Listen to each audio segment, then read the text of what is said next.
Welcome, team, to We Should Be Writing episode 1. Because any author knows the best way to write and be a writer is to write as much as possible, or to set up a completely unnecessary web show / podcast, in which time you don't do any writing. So I think that's the way to go.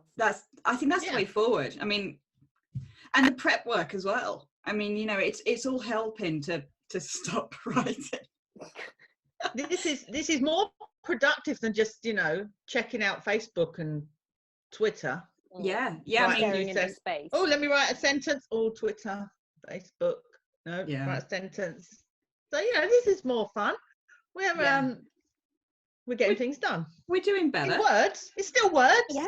At least we're talking to each other. Spoken word. Yeah, exactly. It's like an audio book. Exactly. Who needs a narrator? You've got us. We can just waffle. Yeah, I mean, I could read my book, except they're long and I can't be bothered. But like, Claire, what are you not working on at the moment? Well, I'm not working. Actually, I'm pretty up to date. I've got 2 in editing. Well, there will be when Michelle finishes the first one. She'll be getting the second one. But they're all ready to go. So I am having just a little day off from pretending not to write. And then I have my Cam 4 to start writing, which I have to get on with, which has kind of started, but I don't know. I think I need to go to LA for research. So LA I'm going or to LA for research. And LA ended up going to Alabama. Is it LA or is it not? Could be going anywhere really. I just get on a plane. I'm not that fussy. You don't want to end up in Penge. Just as a slight... Nobody wants to go to Penge. Just as a slight question, Claire. When did you just get back from holiday? Yesterday. Yeah, okay. Just want to put that out there. I'll plant a tree for God's sake. And what else am I working on? Oh, I have a new one I'm going to start. Yeah, I have something new. So busy, not writing. What about you, Em? What are you not working on at the moment?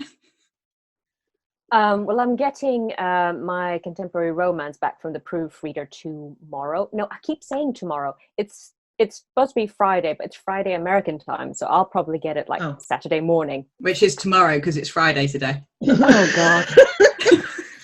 That is tomorrow. So, yeah, you're getting that back tomorrow. Hang on, I really thought it was Thursday. Yeah, Friday. So it's just a new thing.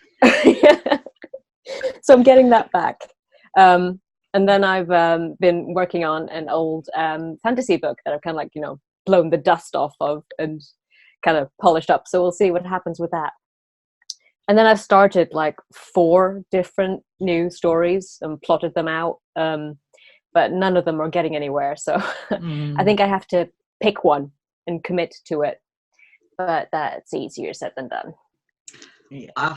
I'm doing fantastically because we went away. We went away for a week. In Emma time, about 13 days ago. And I said to myself, if I write about 2,000 words a day whilst away, when I get back, I'll practically have it done.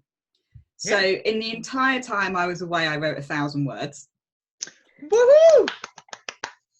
Thank you. And since then, I've done nothing.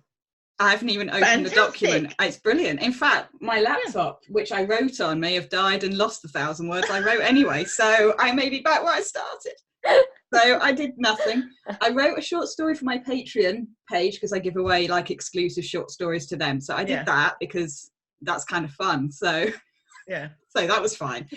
And I was working on another idea of a story, and I've actually got to the point now where I'm confusing in my brain which one's my real working projects and which one's this short story. So I can't really remember.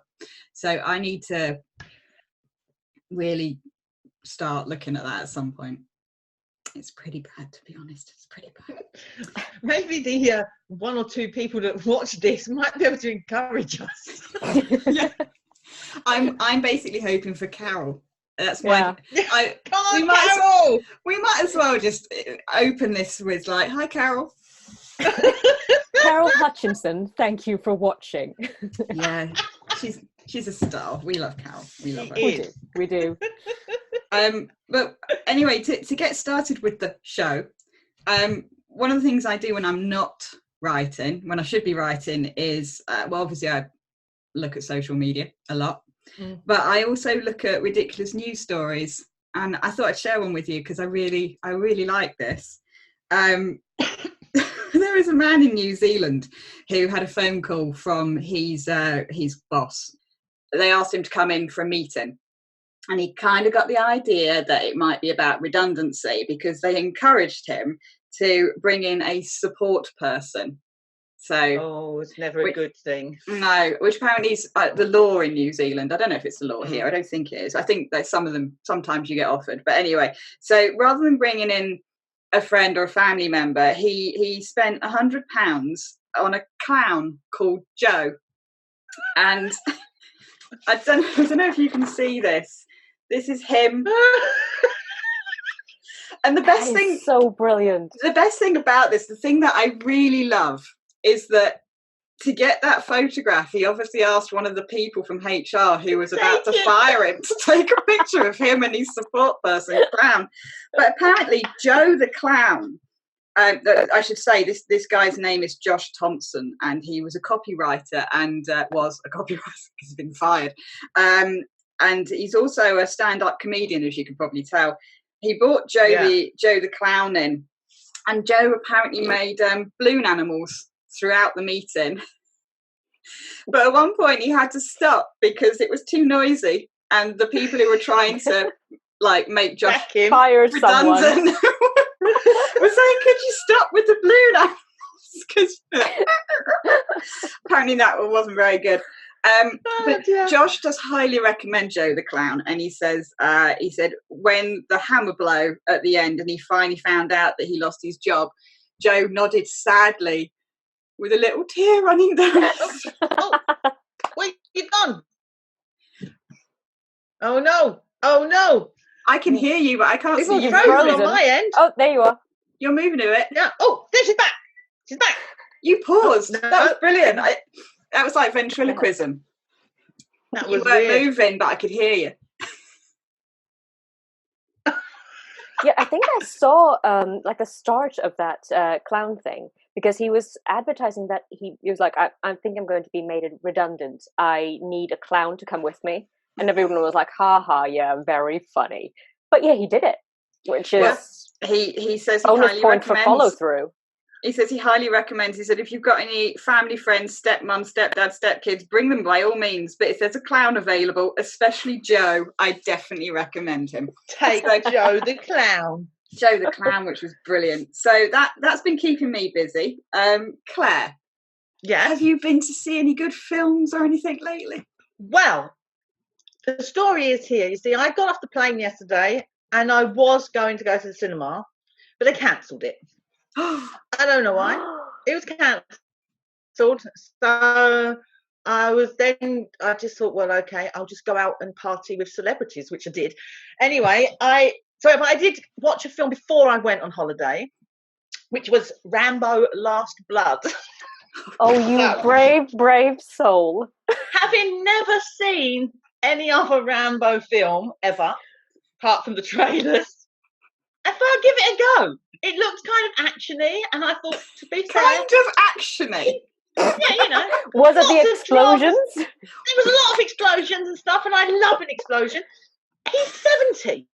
He looks really good, and I just thought, I'm going to support the 70-year-old bashing up the bad guys. So it was quite straightforward. It was, I don't know, he's John Rambo. He's like this Vietnam vet, and he's now living a nice, quiet life, raising horses, minding his own business.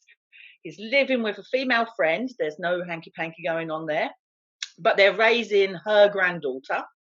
So he's kind of like the father figure there. But this granddaughter, as with most teenagers, they get it in their heads that she's got to go and find her real dad, and he's living in Mexico. She gets kidnapped by the Mexican cartel, and it's all drugs and prostitution. bring in Rambo. He's on it. He's down there. He's saving the day. He's killing people left, right, and centre. There was blood and guts everywhere. It was like the poor man behind me, right? I thought was going to faint, and he was in front of me in the popcorn thingy, right? So this is what made it even funnier.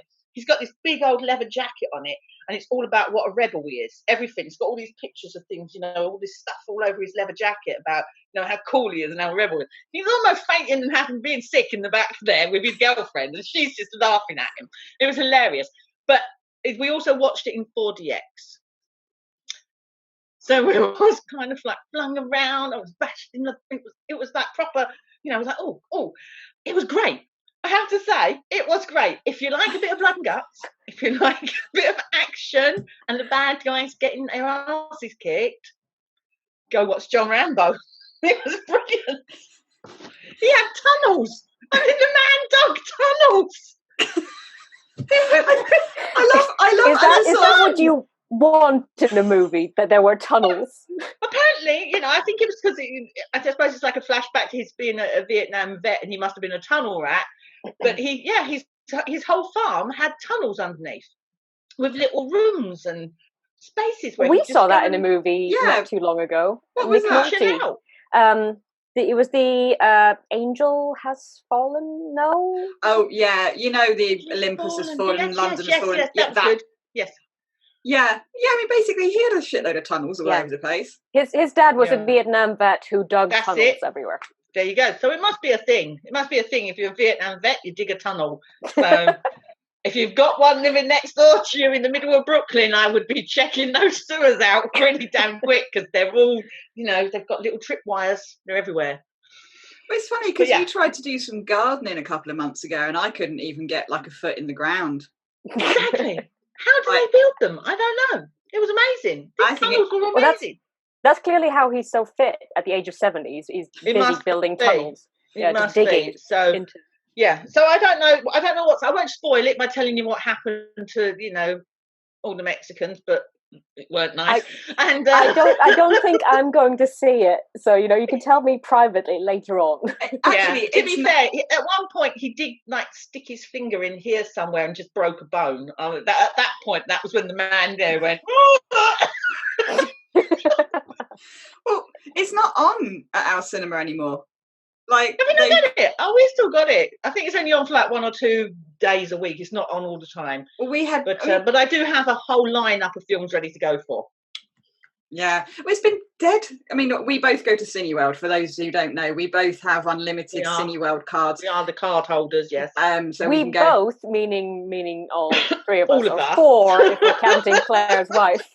But you two are just one, and that's me. Exactly. Both households, put it that way. Sorry to interrupt. I do apologise. I'm in trouble now. She'll be coming in that door in a minute and slapping you. Yeah. Sorry. She seems all sweet and innocent. But she's really violent. She walks like a butch, apparently. So, what can we do? I dig tunnels. You should be scared. Seriously.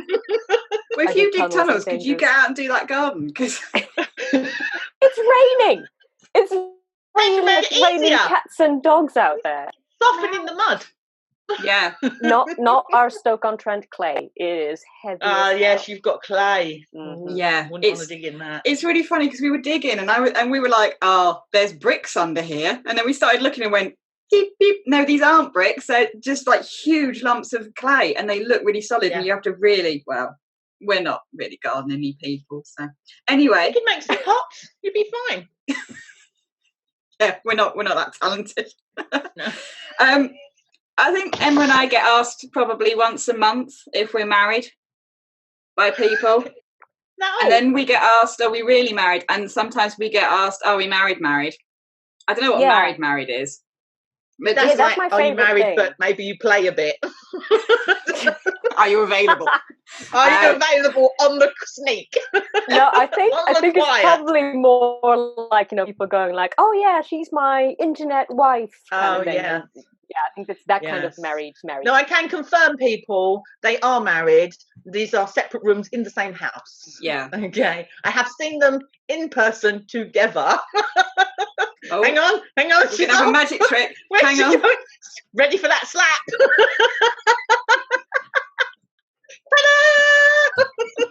No, this is brilliant because at this point she can't hear anything or say anything. So Yeah, what should we say? Hang on. She's back in the room. Anyway, I wasn't running. That was what? Butch clumping. I unlisted it back to my office.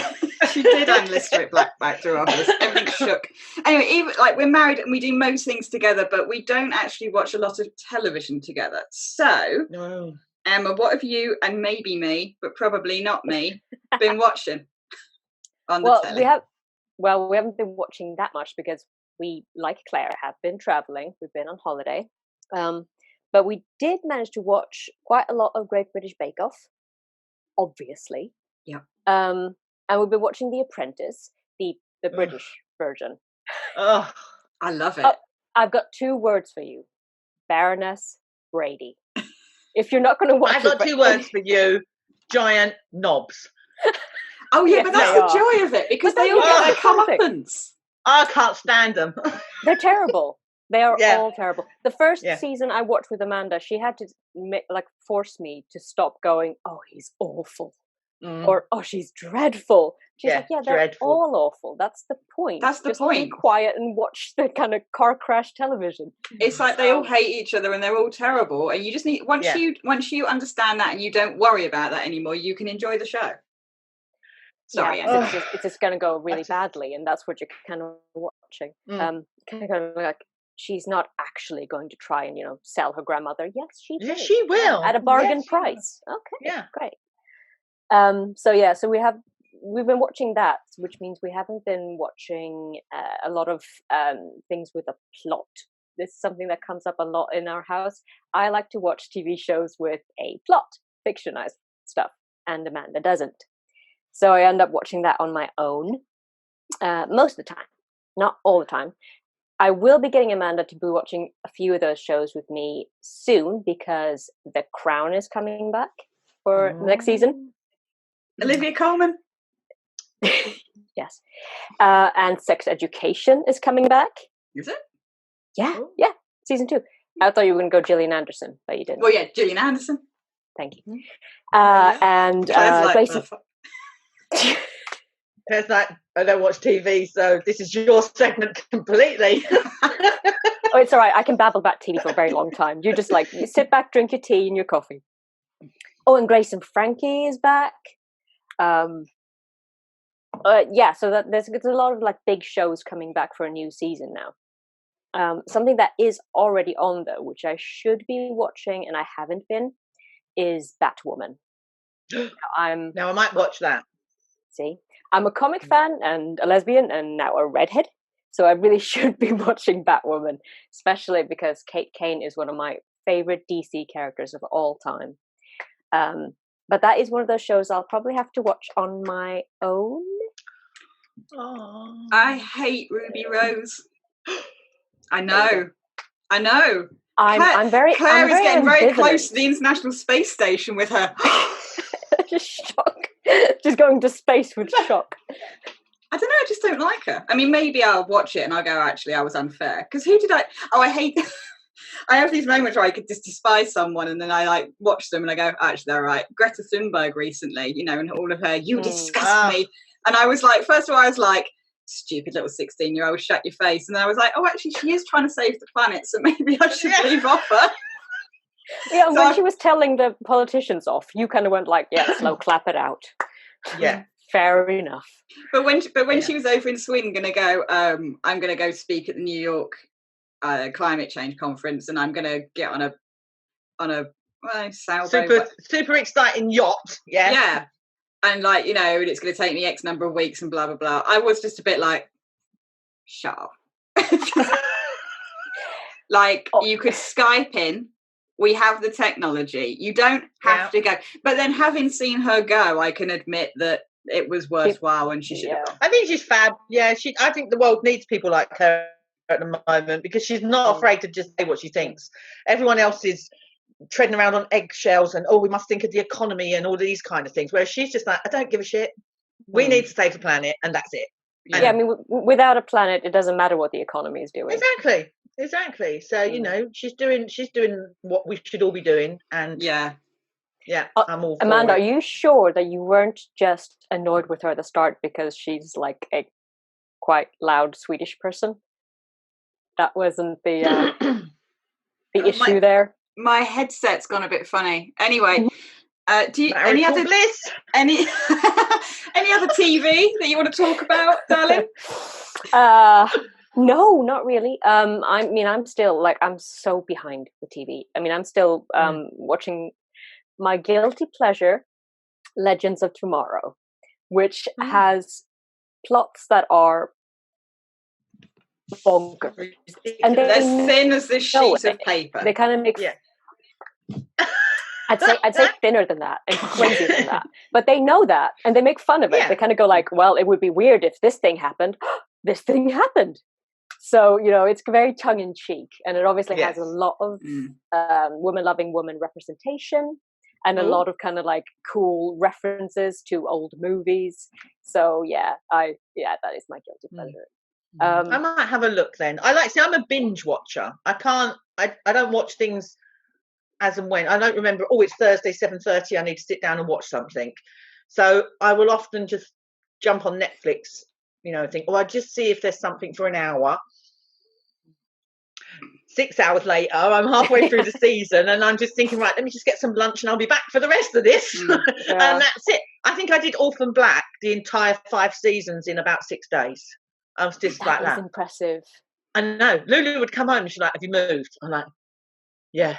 Lulu is Claire's wife. Did you see that? Yeah. Did you see that last episode, Lulu? And she'd be like, no, I'm not watching it. And I'm like, oh, well, this happened. Blah, blah, blah. And she's like, well, I'm not watching it. And I'm like, well, go away then. What good are you doing? I'm watching this. Yeah. It was brilliant. So, yeah, I'm a binger. So if I find something I like, I will. But I like it to be finished.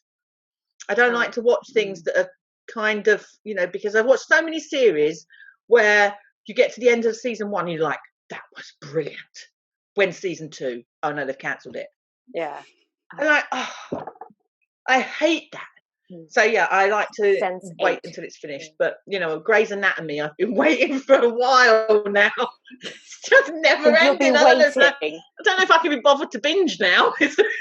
That's what I'm like as well. It's like I have this very short window between it being an established show and it being too old for me to watch. So I want like 2 or 3 series so that if I'm going to invest my time and emotional energy into it, that it's continuing, it's there. But then if the first season started in like 2009, then quite frankly, that's old and I don't care anymore. So I have this very limited window of where I'll actually bother with something. This is the problem, because I have so many like old shows that I'm very kind of like emotionally connected to. Like for example, The West Wing. And I've been trying to get Amanda to watch that and she's like, no, it's too old. Yeah, can't do it. Don't care. I think I'll get to a point if I live that long where it'll become vintage, and then I'll want to watch it. But I'll be like, there's a circle around to retro. Yeah, exactly. I'll be like going, oh wow, look at the fashions, you know. Well, we watch like Doctor Who, and we obviously watch that from like, you know, from the start. But Doctor Who is timeless, literally. Yeah. So you know, it kind of it works. Well, it kind of tries to be. I like it when in Doctor Who they nip back to the past, and it's all a bit ropey and all the walls are falling, or they go to the future and they predict what's going to happen in this future, and you're like, not really. Especially the very old ones. The very old ones are just hilarious. But no matter how old it is, you wheel a Dalek out and I'm terrified. Absolutely. You can't beat a Dalek. See, this is the thing. Not growing up with Doctor Who, I had no concept. So when Amanda was like, the Daleks are the scariest thing ever, I kind of watched them and went, it's a tin can with a plunger. They don't frighten me. They don't frighten me. They terrify me, but like I remember being a kid. Can we just apologise to the entire lesbian world for the plunger comment?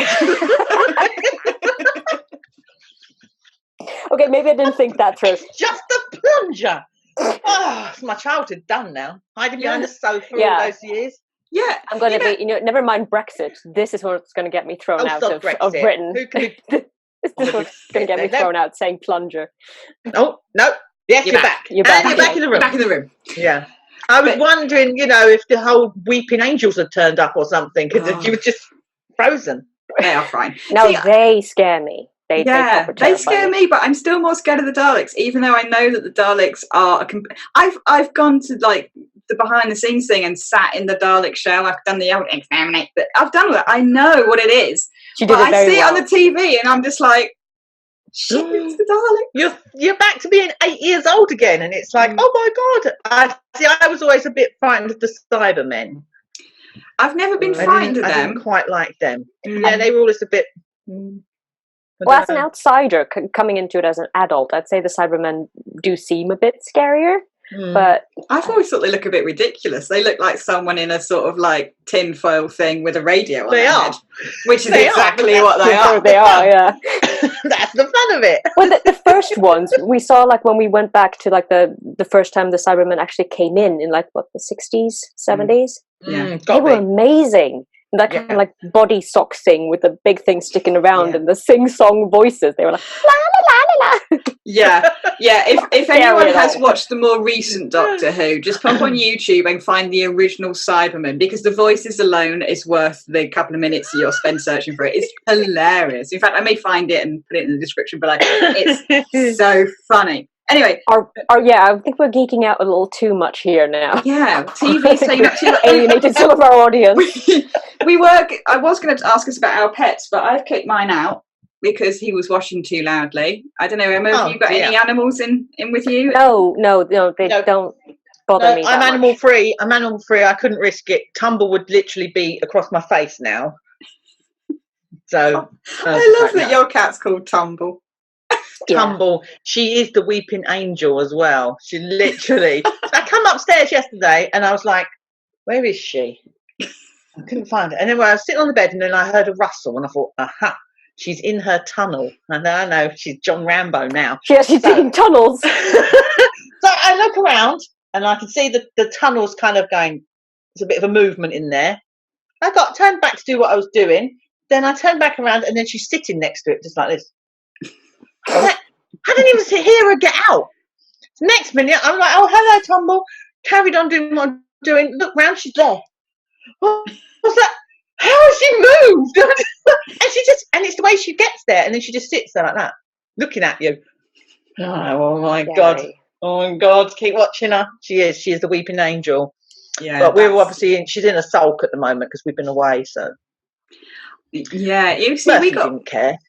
Yeah, we got back a week ago, and our two boys, two cats we've got, they could be anything from, oh, were you away? We didn't notice.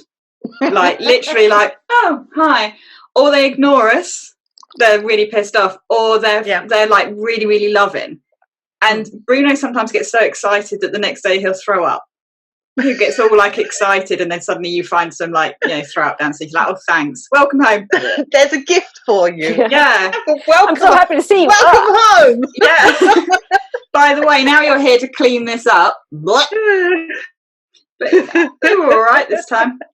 Yeah, not too bad. But right. Should we go through the pet thing? Obviously, like Amanda and I have two cats called Bruce and Bruno. Yeah. Anyone who watches my YouTube channel will have seen Bruce in the last video where I tried to hold him up to the camera and he did that. Yeah, he weren't happy. There you go. It's like, oh, great, thanks. What I really like is when you pick Bruno up. Like, Bruno doesn't mind me picking him up, but occasionally he's not very happy with it, and he'll just put one paw there, like on my chest, and he'll lean away like a go. Oh God, I can't deal with you. Yeah, it's like whoever's holding him smells really bad. He's like, yeah. No, mother, not today. Anyway, so that's animals. And Claire has a little menagerie. We have a little menagerie. Yes, we have Tumble and Murphy. That's our cats, and then we have Scouse and Elliot. That's our dogs. They're little jack shits, and we have Trevor the Hedgehog. Although we're not sure if Trevor's been flattened. Poor Trevor. Somebody said they spotted a poor little flattened hedgehog down the road, and I haven't seen Trevor for a few days. To be fair, I have been away, but before you've been to Greece, so I mean, But see, Elliot normally lets me know, because Elliot will be at the door when he's in the garden. If Trevor's in the garden, Elliot wants to get out there. So Elliot has been like that for a few times, but there has been a few days he hasn't been like it. So I'm a bit, I don't know about poor Trevor. So, you know, we'll have to keep a lookout for poor Trevor, and we're just hoping that he's all right. Maybe Trevor started making tunnels. Maybe he's like Ramboing it up. Down, yeah, could have just gone somewhere else. I mean, there's a lot of building work going on at the moment, so. Well, you've been away. Well, maybe he was like, well, we've been Trevor out. Yeah, maybe he thought you were going away for 2 weeks. He'll be back next week. Maybe he's visiting someone else. Yeah. Yeah. We will see. Poor Trevor, but well, fingers crossed for Trevor. Keep us updated. Sorry about the roaring laughter. I found that quite funny. That shows my sense of humour.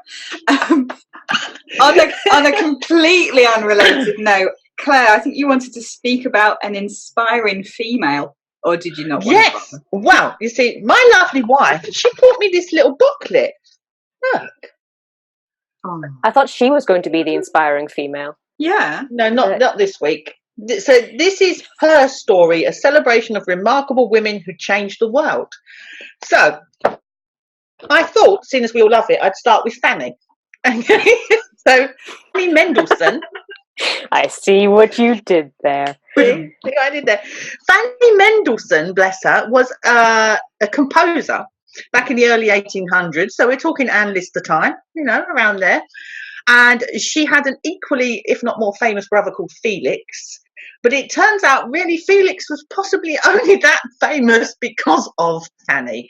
So she, apparently, they're still trying to work out which ones she composed and which ones he did. But she has composed at least 450 works in her time. And she died at 42. So that's pretty impressive, I think, as a woman of her time. She wasn't allowed to be, or she was discouraged from being a musical professional, unlike her brother, who was allowed to obviously take the limelight. But bless him, he did try and give credit where he could. And there is apparently a very awkward conversation with Queen Victoria when she impressed upon him how much she loved his piece called Italienne, where he had to actually admit that it was his sister Fanny that wrote that. So bless him, yeah, he could have just took the credit for that. But she used to say, she said something along the lines of all her works were named after her favourite haunts, and so that they will form a delightful souvenir, a kind of second diary. So in a way, she was the Anne Lister of her musical time, I thought. So I thought it was quite interesting.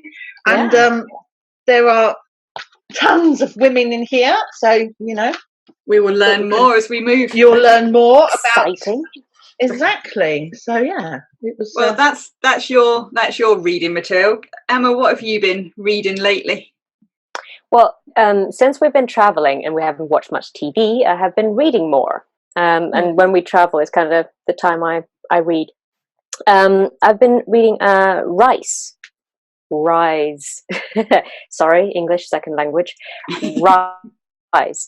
Ellen Goodlett, which is a YA fantasy story. And it is a mainstream book, but it does have women-loving woman representation, which I think was the saving grace of this series, because the first one was called Rule and the second one was called Rise. And yeah, they were really good. There were issues with them, but all in all, I would recommend both books. And spoiler, the women-loving women characters survived and actually got to be happy at the end, which is really rare, especially in mainstream books where there's any women-loving women. But yeah, they were fine. So surprise. So yeah, I've been reading those. And then in more kind of traditional lesbic books, I'm reading Fury's Choice by Bray Willows. And I'm going to have to do this title now. I'm going to read it. The Virtuous Feats of the Indomitable Mr. Falgar and the Erudite Lady Boone by John Cannon. Recommending that book to anyone. Recommending that book to anyone, I'm like, yeah, it's got a long title. It's the two women on the adventures, basically. But yeah, that's really good as well. So I recommend that also. And I've started a book called Going Up by someone called A.E. Radley. Who wrote that? Sounds like crap. I'd leave it if I were you. I don't know. I think it's got promise. We'll see. I might ditch it halfway through. Got promise. So, let us know what you think. Yeah. I'll give you a review here. Do report back. Well, I'm going to lower the tone because Claire's talking about inspiring women, and Emma's talking about mainly decent books and that crap at the end. But I have been enjoying reading a Twitter account called Men Write Women. Oh, Claire, have you seen this? I don't know that I have, but I may have seen the odd one or two, maybe, but I probably haven't paid much attention because I don't go there much. Yeah. So this is a Twitter account where they basically have men who write women particularly badly, showing how little they know about women and how women work. And I love it. I love this. I have to. Some of them could never have met a woman. Or spoken to one. This one is one of those. This is a great one. It's been floating around online for a while, but I can't get it out of my head because it's just so ridiculous. It just pops up, and I just think, how could anyone? So I'm going to share it with you, so you can also have it wedged in your mind for the most inopportune moment. I have a feeling that wedged is going to be a good word choice. Yes. Yes. It's the one I think it is, yeah. It's the one you think it is. Okay, so this is by a man called Stuart Woods, and it's called Desperate Measures. You'll see why that's funny. So Dino put his feet up and chatted for a couple of minutes. Then he put down the phone and returned to the table. Okay, he said, the ME confirms the first estimate of time of death. Sad, this woman's dead, but here we go. The girl had That's not her biggest problem. This is not her biggest problem. Being dead is probably the best thing that happened to her this week. Absolutely. Anyway, this is the line. The girl had a tiny purse tucked into her vagina, just big enough to hold her driver's license, a credit card, and a few bucks. Her name is Eliza Sweeney. Can we just unpack that? Claire, have you ever had a purse with a credit card? In any orifice? I don't. Firstly, my purse would definitely not be going there. I just know where to begin with that. What I said, the first thing is like... I'm imagining. Yeah. Ow! Is the first thing I think we're all going, ow! I think we're going, ow, and I'm thinking, that's going to be... wet. Yeah. Well, I mean, can you imagine being in a bar and going, I'll have a pint, please? Yeah. Wait a minute. Oh, 1 second. Do you have a towel? I mean, like... Anyone got any lube? I've got to put it back. Wait, you need my driver's license. Be right back. Oh, dear God. Yeah, I mean, the sharp edges on that, even if it's in a small bag. Yeah. And this is the first thing I said when I heard that is, if you want to bring a payment method with you and you have to stick it up your vagina, roll up some notes, put them in something plastic and do that. A card is sharp and plastic and unbendable. And a driver's license. I mean, like, if I'm what's their spare change? What did I imagine? A few bucks. No, I mean they might. Now I need to know why she had this purse there. Did he not explain this in the story? Well, I haven't. We haven't read it. I haven't read the story. I have read this much of this story, and I'm never reading more. But I wonder if, as this woman's been found dead, maybe she's naked or something, and that was a plot device for finding out the ID of the woman. Because if the woman who's been found dead has a driving license up there, what happened to fingerprints? I mean, it's got teeth, got fingerprints. It's quite. You've got a face. It'd be very practical. Maybe it was a floating torso. Stick identification up into an orifice. That's that's the way we're going. So I might have to rethink this now for my next Witten novel. Yeah. Well, obviously, you feel free to take that. Well, I mean, I'm sorry, I'm still stuck on this.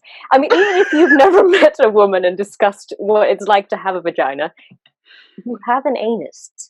Can you imagine sticking a card up in that and how much that would hurt? I'm Then clenching as we speak. Don't come near me with that.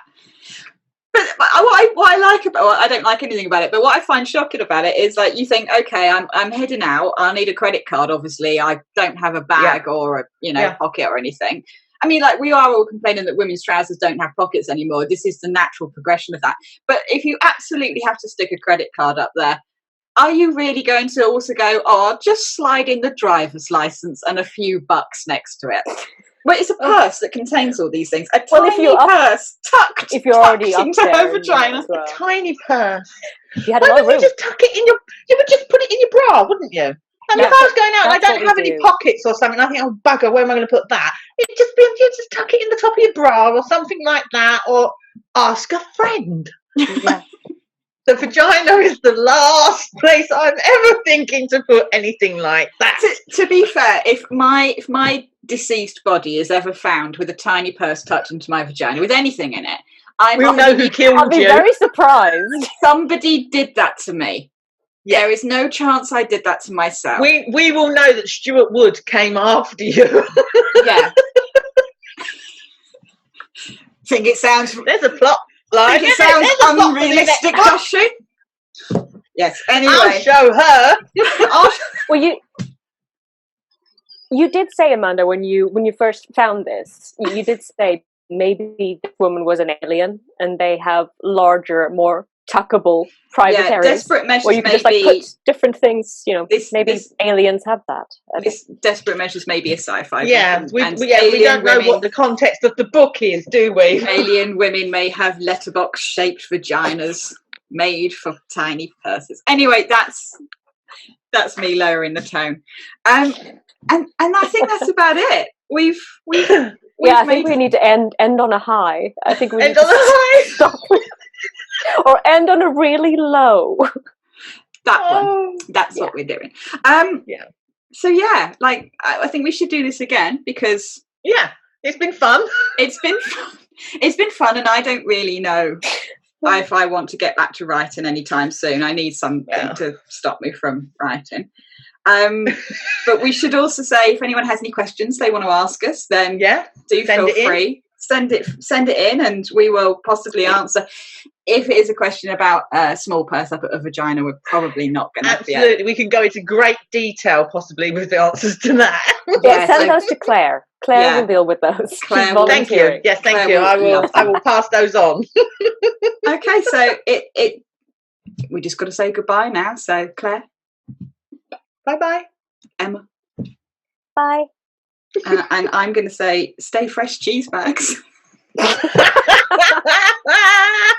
I love that name. Right, goodbye, everyone. Bye. Bye.